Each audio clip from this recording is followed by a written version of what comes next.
नमस्कार. आज अश्विनी स्वादिष्ट किचनमध्ये मी अर्चना आज तुमचं पुन्हा एकदा स्वागत करते.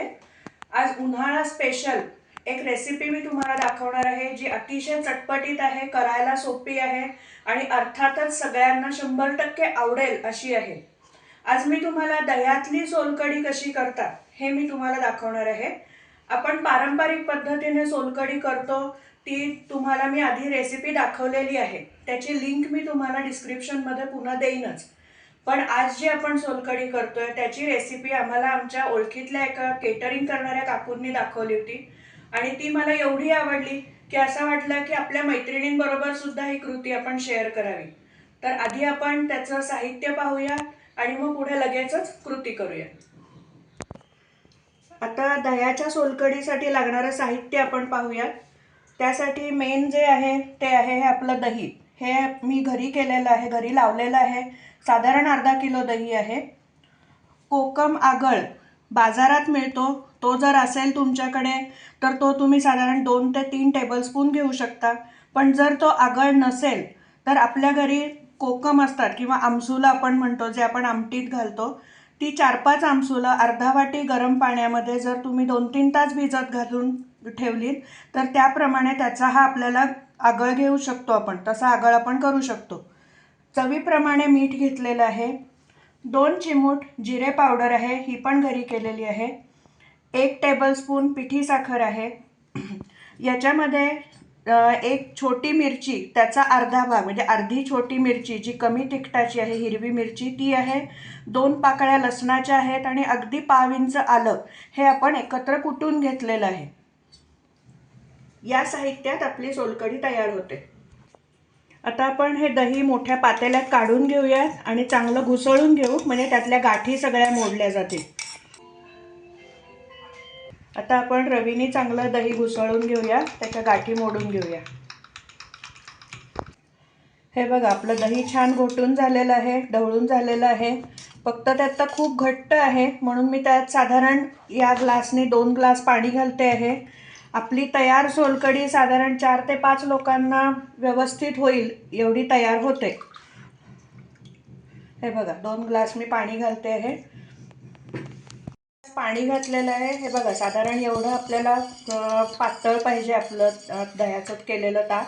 आता याच्यात आपण बाकीचं साहित्य घालून घेऊयात. हे बघा, मी हा आता आगळ घालते आहे.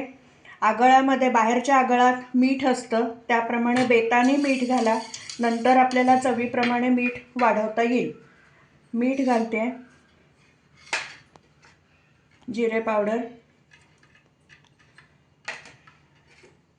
पिठी साखर.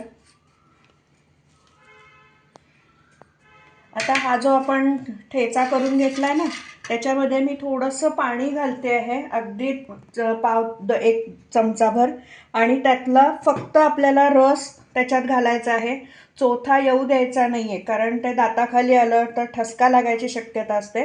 त्यामुळे बघा, मी हे फक्त पाणी घालते जेणेकरून आल्याचा, मिरचीचा आणि लसणाचा फक्त वास लागेल आपल्या कढीला, सोलकढीला. हे बघा, हे मी चोथा बाजूला ठेवते.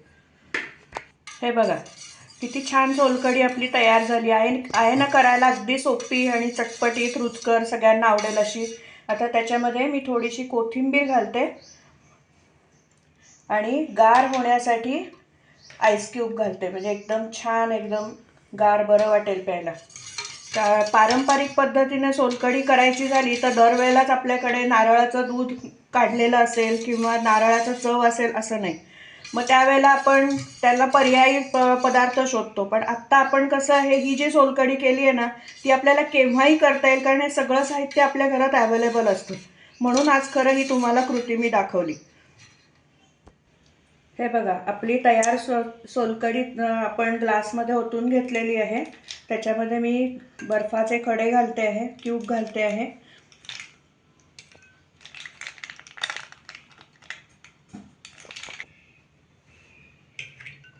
मी मगाशी म्हटलं तसं आपलं अर्धा किलो दह्यामध्ये साधारण 6 लोकांना पुरेशी होईल एवढी सोलकढी तयार झालेली आहे.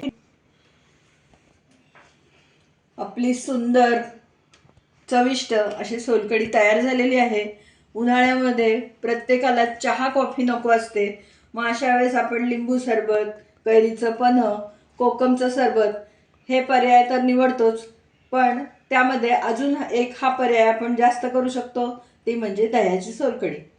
नारळाची सोलकढी करण्यासाठी व्याप खूप असतात. नारळ आणा, खवा, त्या नारळाचं दूध काढा, अर्थातच ती चव वेगळीच.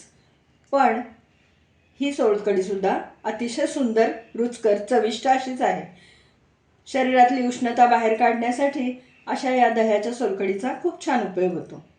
तुम्ही पण या पद्धतीने दह्याची सोलकढी नक्की करून पहा आणि मला कमेंट द्या. तुम्हाला जर आजचा हा दह्याच्या सोलकढीचा हा व्हिडिओ आवडला असला, ही रेसिपी आवडली असली, तर पटकन व्हिडिओला लाईक करा आणि लिंक जास्तीत जास्त लोकांमध्ये शेअर करा. माझ्या चॅनलला अजूनपर्यंत सबस्क्राईब केलं नसेल तर सबस्क्राईब पण करा आणि तेव्हाच शेजारचं बेल आयकॉनही दाबायला विसरू नका, म्हणजे वेळोवेळी पाठवलेले नोटिफिकेशन्स पटकन तुमच्यापर्यंत पोचतील. पुन्हा आपण नवीन अशा छानशा सोप्या स्वादिष्ट रेसिपीसह लवकरच भेटूया. तोपर्यंत धन्यवाद.